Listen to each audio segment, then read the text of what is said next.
Hey y'all, we are out here on a little breezy day with an airplane that y'all may have seen on our website, and a couple of years ago may have seen a brief video clip of it flying on Facebook, if you're on Facebook.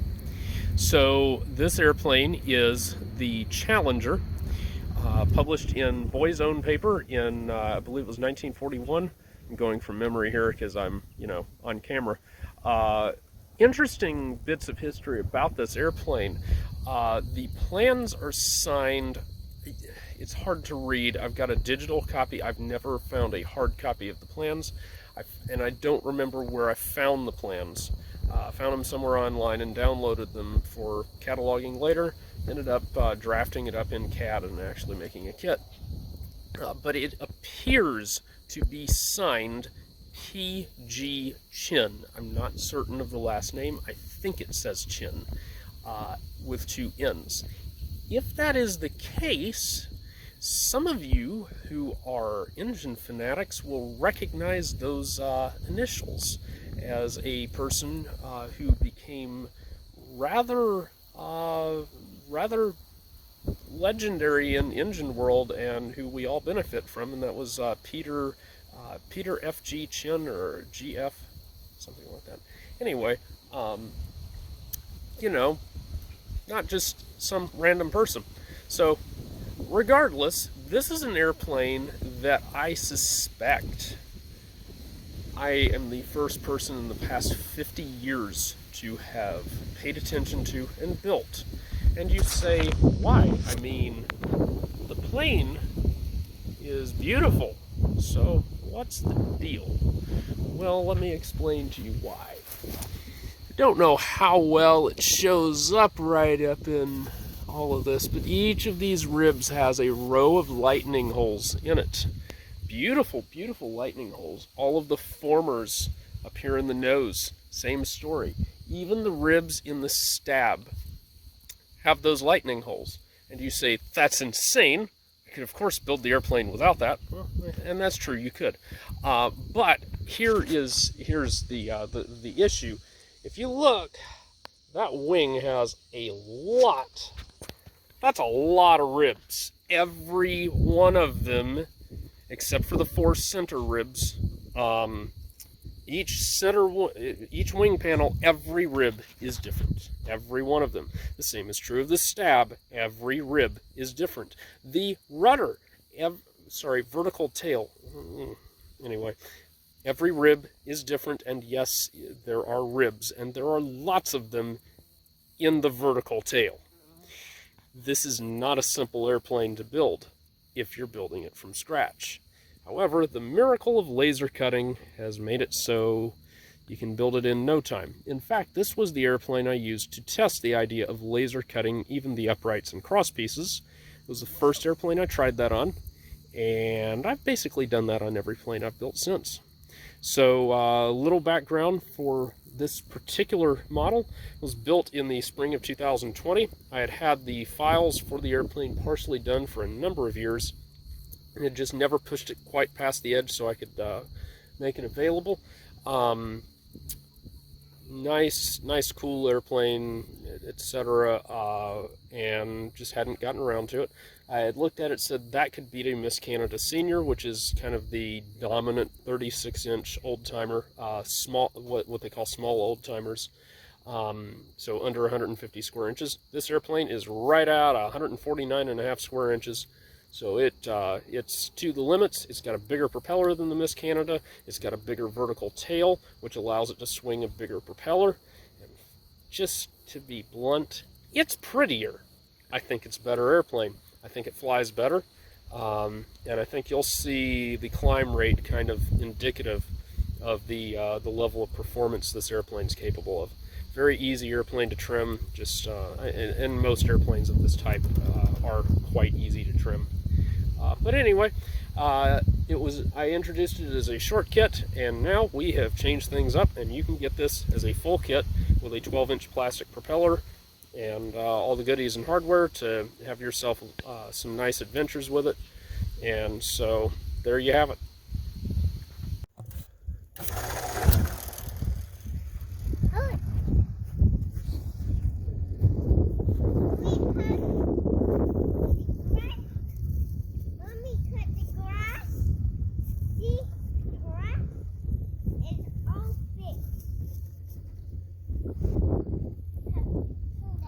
Such a floater.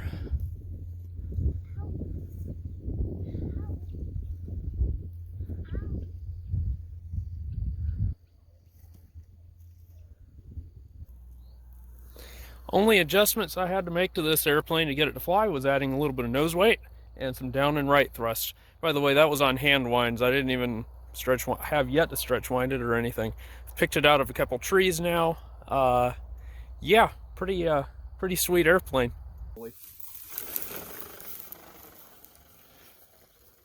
I need some more down thrust.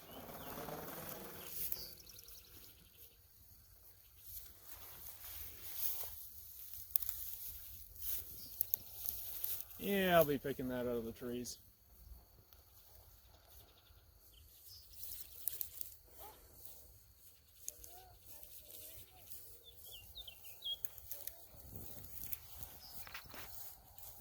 Yeah, that gets up there like it should.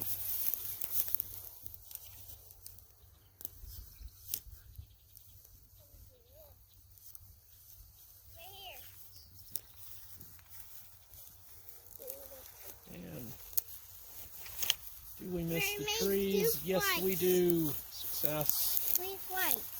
Still gonna be way out there.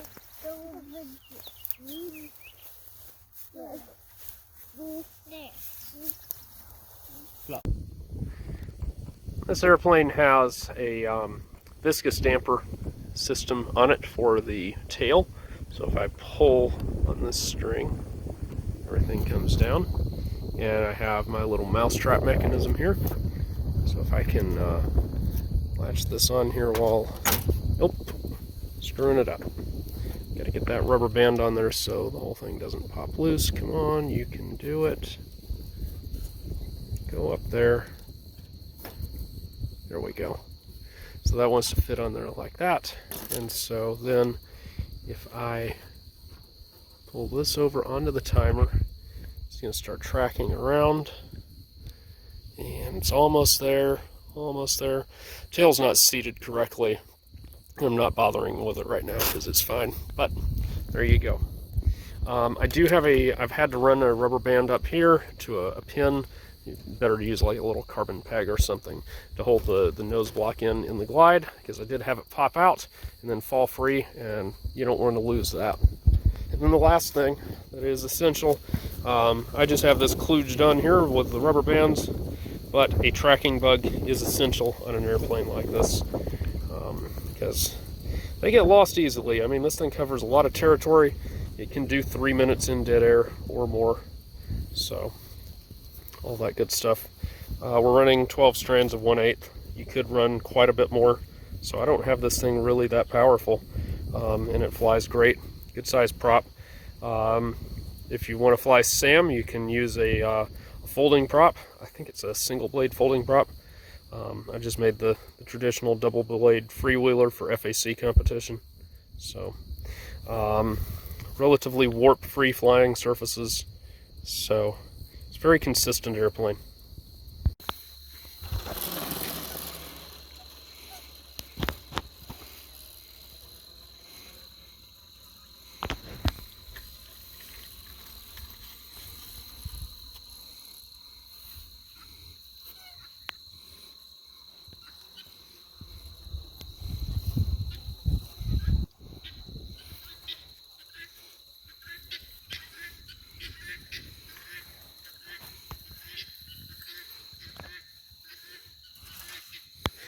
Could not have timed that more perfectly between the fence posts.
This is called the Impossible.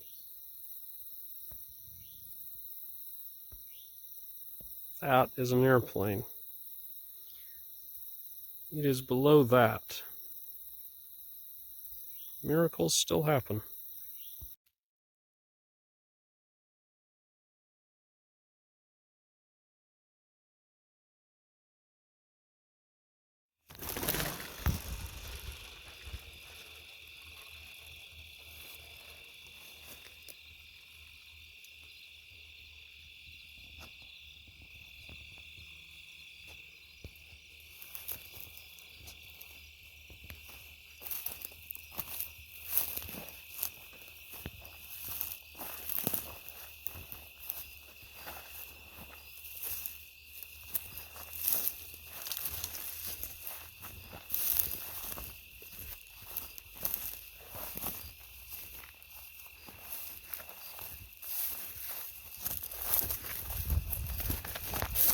Sorry guys,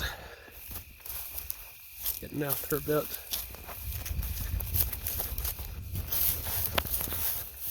GT just popped, and down she comes.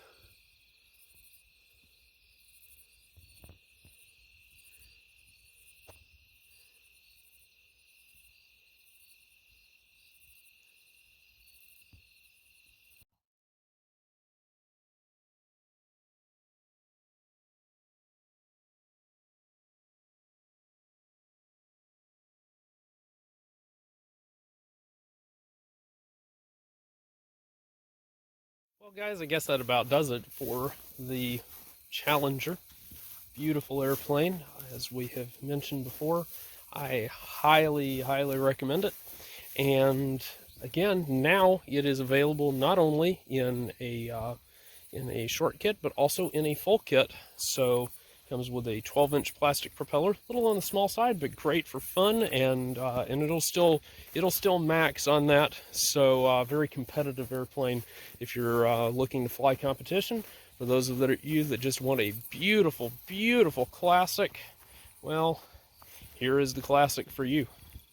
Hi, I'm Josh Finn. This is Hope. We are J&H Aerospace. If you like this video, hit the like button. Also, how about subscribe to our channel and check out jhaerospace.com for new free flight products and all of the tooling that you'll need to build them. Thanks for watching.